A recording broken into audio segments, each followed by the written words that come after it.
I used to think my biggest problem was drugs. That is what everybody saw.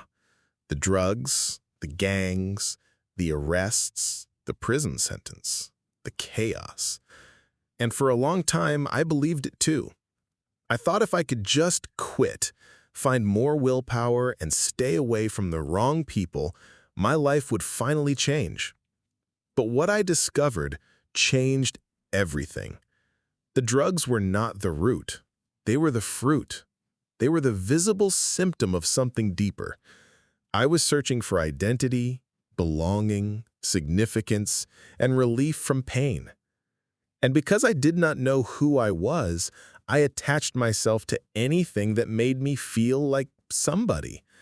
The streets gave me identity. The gang gave me belonging. The drugs gave me escape.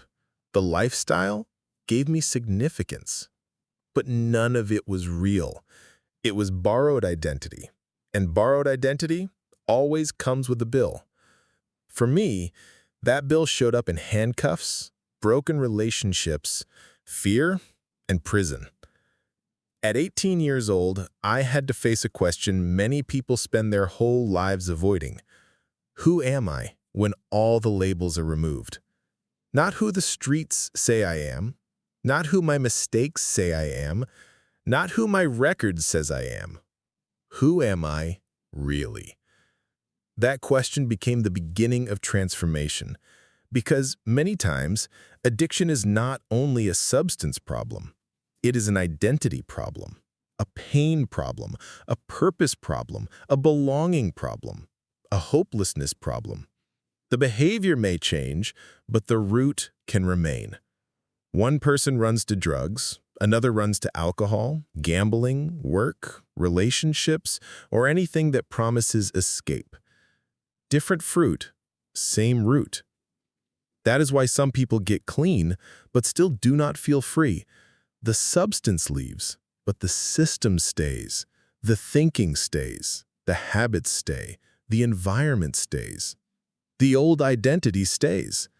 And eventually, old fruit can grow again.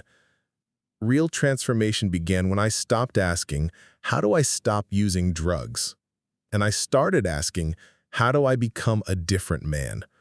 My focus shifted from behavior to identity, from addiction to purpose, from survival to stewardship, from chaos to order. Little by little, I built a different life.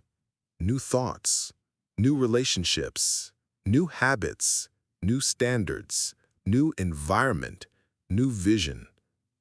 Not overnight, not through hype, through daily decisions, one choice at a time, one day at a time, one commitment at a time. Eventually, the life I once thought was impossible became normal. The prison cell became a memory. The chaos became a testimony. The pain became wisdom. The brokenness became a message. So if you are struggling today, hear this. You are not your addiction.